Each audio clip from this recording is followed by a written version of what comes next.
Sir बड़ी tension हो रही है सर। टेंशन किस बात की? सर जो सब्जेक्ट आज पढ़ रहे हैं ना हम, वो सब्जेक्ट तो याद है, लेकिन जो सब्जेक्ट हमें 2 हफ्ते 3 हफ्ते पहले पढ़ा था, उसका सोच के टेंशन आ रहा है कि वो याद है ही नहीं, लगता लगता है कुछ भी। सर एक और टेंशन है, हर सब्जेक्ट के अंदर है ना, मैंने 1 2 चैप्टर छोड़ रखे थे, ये सोचकर कि बाद में करूंगा, वो बाद में आया ही नहीं, है ना सर। वो 1.5 दिन में कैसे रिवाइज करूंगा सर, उसका भी टेंशन है। घूमता है ना ये सब माइंड में चीजें, और ये सब घूमने के चक्कर में जो अपना पढ़ाई का कीमती समय है, उसमें से कुछ समय ये सब सोचने में ही निकल जाता है, और टेंशन के मारे जो पढ़ रहे वो भी बराबर से पढ़ाई नहीं होती है।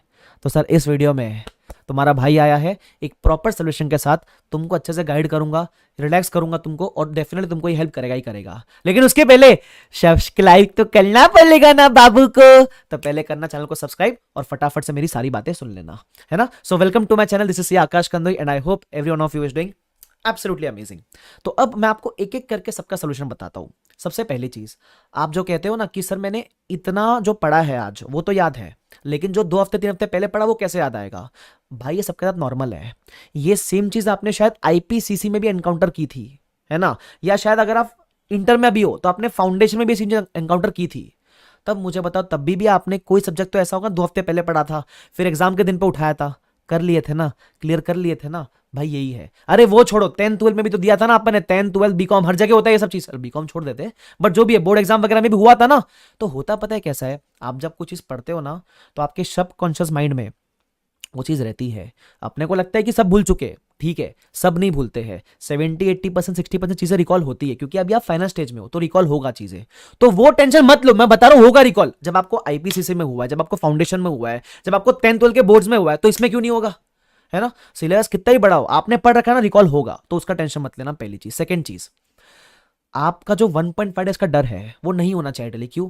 आपने जब रिवीजन किया है तो आपको पता है ना कि आप इस रिवीजन में से लास्ट डे पे कितना करने वाले हो। जैसे एफआर की बात करूं, एफआर में आपकी हेल्प मैंने कर रखी है ना, एफआर में तो 1.5 दिन में नहीं 5 दिन होते हैं। बता रखा है ना मैंने आपको, जब क्लास में अपन डिस्कस किया था, बता रखा है ना कौन से एलडीआर क्वेश्चन है, ये करने अपने को, इतने करने, और उतने 5 दिन में आराम से हंसते खेलते होते हैं। उसके अलावा एफआर का मैराथन लूंगा, वहां भी आपको मैं पूरा रिवाइज करा दूंगा। मैं आपका पैनल भी शेयर करूंगा एफआर का, जहां 5 दिन में एक नहीं 2 बार कर पाओगे। सिमिलरली एसएफएम होगा, एसएफएम जो आपने रिवाइज किया होगा, क्वेश्चन की टिकी करनी थी अपने को, टिकी टिकी करने का था, कौन सा क्वेश्चन मैं लास्ट में लेकर जाऊंगा। ऑडिट है, आपके नोट्स देंगे, फॉर एग्जांपल शुभम सर से पढ़ा है आपने, तो शुभम सर की किताब है जहां 350 400 पेज में उन्होंने आपको पूरा ऑडिट करा रखा है। अब वो 350 पेजेस में से आपने मार्क किया होगा ना कि क्या कौन सा मेरे को लास्ट डे पे लेके जाना है, कौन सा मेरे को सिर्फ गो थ्रू करना है, तो वो हो जाता है रिवाइज। तो 1.5 दिन की जो प्लानिंग है वो आपने रिवीजन में कर ली होगी, अगर नहीं की है तो अभी भी 10 15 दिन है ना, कुछ सब्जेक्ट की कर लेना कि मैं ये कंसेप्ट पढ़ना है, मुझे यहां से इतने इतने क्वेश्चन करने हैं, हो जाएगा, चिंता मत करो। अभी पढ़ा हुआ है ना तो हो जाएगा 1.5 दिन में रिवाइज, तो उसका टेंशन हटा दो।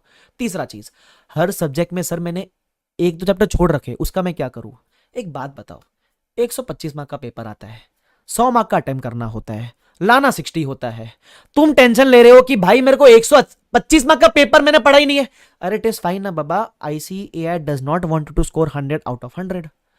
125 मार्क्स का पेपर है, 25 मार्क ऑप्शन में छोड़ पाओगे, जो भी है, एफआर में 25 मार्क, बाकी सब्जेक्ट में 20 16 मार्क जो भी है, छोड़ है ऑप्शन में छोड़ने के लिए अपने पास। तो कुछ चीजें नहीं आती है तो चलता है, ऑप्शन में चले जाएगी। सर कंपलसरी में आ गया तो अरे ठीक है ना बाबा, तुमको 80 85 90 मार्क्स का पेपर भी अच्छे से आता है तो भी काम बन जाता है बराबर, क्योंकि अपने को उसमें भी फुल नहीं चाहिए। प्रैक्टिकल में 60 70 75, थियरी में तो 50 55 60, काम आराम से बन जाता है अपना। तो जब आप ये कंफर्ट देते हो ना अपने आप को कि मेरे को पूरा स्कोर करना ही नहीं है, तो फिर टेंशन किस बात का है? देखो मैं हमेशा बोलता हूं आपको एग्जाम में फोकस करना चाहिए कि मैं 100 मार्क का पेपर अटेम्प्ट करूंगा। मैं ये नहीं बोलता हूं कि आपको 100 मार्क का पूरा पेपर आना चाहिए, तुम समझ रहे हो। तो इक्का दुक्का चैप्टर आपके छूट गए भाई, कोई बात नहीं, चलता है, इट इज फाइन, ठीक है। अगर आपसे ये एक्सपेक्टेशन होती ना कि सब 100% एक्यूरेसी से आना चाहिए, तब तो 100 में 100 निकलते ना फिर सबके। तो अगर आपका सिलेबस 70 80% कंट्रोल में है, उसमें से 50% सिलेबस स्ट्रांग है, भाई मैं बता रहा हूं एग्जामिनेशन किधर नहीं गया। ये मैंने ना मतलब करोड़ रुपए की बात कर दी आपसे, समझ लेना। सपोज किसी सब्जेक्ट में 10 चैप्टर है, 10 में से अगर 8 कर रखे हैं, और वो 8 में से अगर आपके 5 या 6 चैप्टर स्ट्रांग है, भाई तुम्हारा आराम से काम हो गया, समझो ये बात। तो ये कंफर्ट जोन देना अपने आप को, ठीक है। तो not required to be 100% accurate in all the chapters.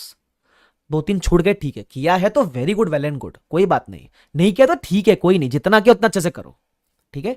और ये आखिरी के दिनों में ना, मैंने अभी एक रिसेंटली टेलीग्राम पे भी बताया था आपको एक कोड के थ्रू कि भाई देखो पढ़ सब रहे हैं, तो ये क्लियर कौन करेगा? जब दो लोग की हार्डवर्क सेम लेवल की होती है ना, तो क्लियर वो करता है जो एग्जाम का जो प्रेशर है वो बेटर हैंडल कर पाता है। हैंडल कैसे करेंगे? यही जो मैंने आपको बातें बताई ना, इसको अपने बैक ऑफ द माइंड रखना और दिमाग ठंडा रखना।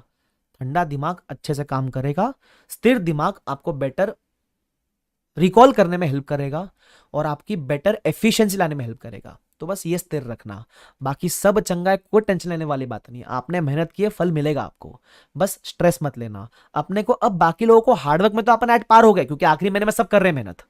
अब कहां बीट करना है? स्ट्रेस नहीं लेने में बीट करना है। गेम वहां आ गई है, ठीक है? तो आई होप आप ये चीज इंप्लीमेंट करोगे और डालो कमेंट सेक्शन में। आज के बाद ये सब बातों का टाइम कंजम्पशन करके टाइम वेस्ट नहीं करेंगे। I will not waste my time now, I will focus on my planning और उसको मैं एग्जीक्यूट करने में कोशिश करूंगा, ठीक है? तो अगर वीडियो पसंद आए लाइक जरूर करना, पसंद आए तो ही लाइक करना, ठीक है? और अगर आपको लगता है आपका कोई दोस्त को जरूरत है इसकी, शेयर जरूर करना उसके साथ, ठीक है? तो thank you so much. Description box में टेलीग्राम चैनल का लिंक डाल रहा हूँ, जहां मैं एफआर को लेकर लास्ट 5 डेज में मैराथन वगैरह लूंगा, वो सबका प्लानर वगैरह शेयर करने वाला हूँ, तो टेलीग्राम ज्वाइन कर लेना, ठीक है? शुक्रिया everyone, thank you so much, best of luck. I दिल से want you guys to work hard, please keep working hard. Bye bye everyone, take care, see you all, bye.